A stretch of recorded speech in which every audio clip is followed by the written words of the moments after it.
And finally this hour, some New Yorkers might be catching the tennis bug after this year's U.S. Open.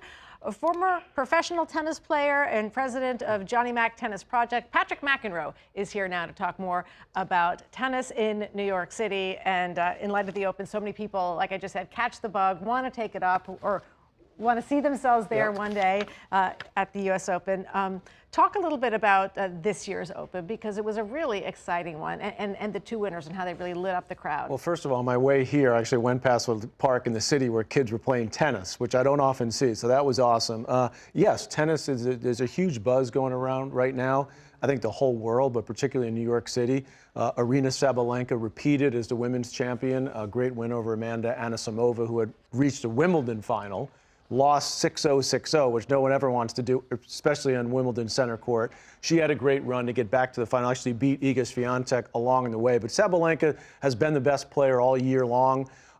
Very consistent results for her. So for her to repeat, I think that kind of clinches #1 for her for this year. So it was obviously very emotional for her. She's been very, very solid all year long. She was close to winning 2 other majors this year, lost in the championship match of both.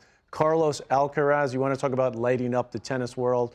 The Spaniard now has won 6 major titles. He's only 22 years young. He's won now his 2nd U.S. Open.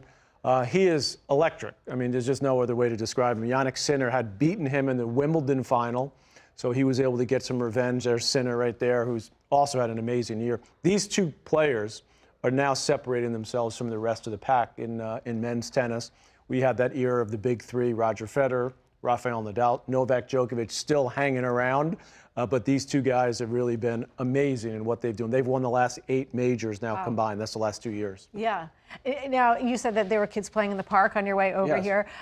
For you, tennis doesn't stop after the Open or into the fall. I mean, it's a year-round thing at the Johnny Mac Center. Tell us about some of the programs that you guys are doing. Well, it never stops for me all year. So, I mean, I'm very lucky. I grew up in Queens, so I grew up playing against the wall. And we have the Johnny Mac Tennis Project, which my brother started at the John McEnroe Tennis Academy, which is on Randall's Island. We've got thousands of kids that come through the program, come through the community program every year. Last year was the first year we actually went into some of the local schools. And these are kids that really don't get the opportunity to see tennis at this level, to go to an academy like this, such a beautiful setting. So we're really proud of the work we're doing there, helping kids. We have some kids that are on a full scholarship to come to the academy, but we're just touching so many kids' young lives. And I call it a home away from home for a lot of these young kids. They end up spending as much time at our tennis academy as they do anywhere else. So we really love what we're doing. We're trying to give back and help New York City, because we're the last, really, the 2, my brother and I, the last 2 players that made it as professionals from this area. So we'd like to see that happen again. Yeah, well, you're certainly seeding it a lot with the program. And, you know, it's so inspiring for these kids to actually see the Open and envision themselves there. And I know that you had a player from the Open come to the center. We had countless players come, because the U.S. Open actually uses our facility as one of the practice locations. This is Zizou, who is one of our best young talents. He actually qualified for the junior U.S. Open, and you saw him there with a couple of his coaches from the academy. So he got to play on the actual site of the U.S. Open, which for him was amazing. He's quite young. He's 15 still. So to make it into the 18 and unders, which is what the juniors are at the Open, was huge. But the pro players come to our academy during the course of the tournament and the week before the tournament to practice.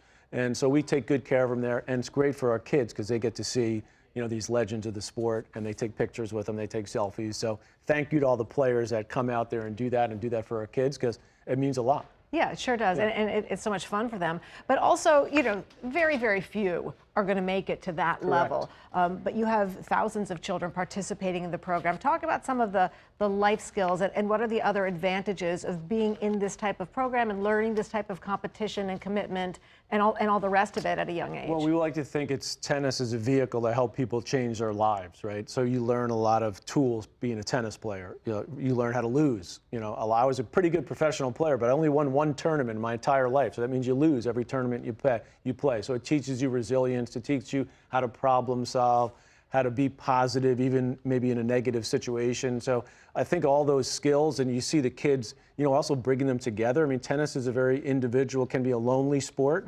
So we try to really make sure the kids are in socializing, playing with other kids, learning sort of life skills in addition to learning, what to do on the tennis court. But we think they go hand in hand. So it's something that we think will affect their lives for a long time. And we've had about 45 kids go to play Division I tennis on scholarships through our program.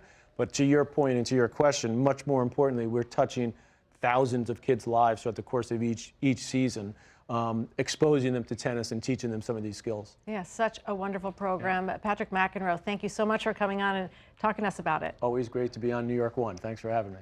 Thank you for watching our YouTube channel. Let Spectrum News be your resource for balanced, in-depth political coverage, and click the subscribe button right here.